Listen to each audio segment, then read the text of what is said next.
Akan menyusul Partai Golkar dan Demokrat untuk mendukung ex-Gubernur Jawa Timur Hovifah Indar Parawansa dan ex-Wagub Jatim Emil Dardak telah mendapat rekomendasi maju di Pilkada Jatim 2024.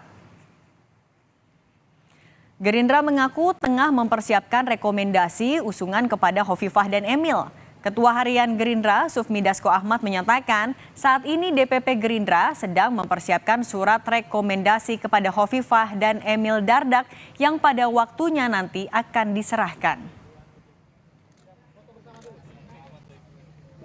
Pada saat ini DPP Partai Gerindra sedang mempersiapkan surat rekomendasi kepada Bu Hovifah dan Mas Emil Dardak yang pada waktunya nanti kita akan serahkan, dan juga untuk Pilkada Surabaya.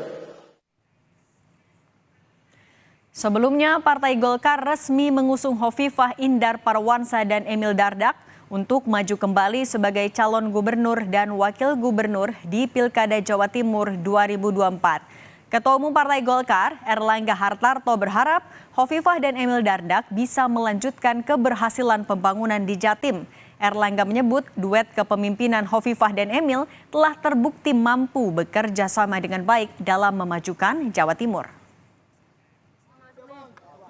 Kita sudah mengeluarkan surat keputusan untuk mengusung Ibu Hovifah dan Mas Emil sebagai calon gubernur Jawa Timur dan wakil gubernur. Dan kami sudah komunikasi dengan Koalisi Indonesia Maju yang seluruhnya punya calon yang sama.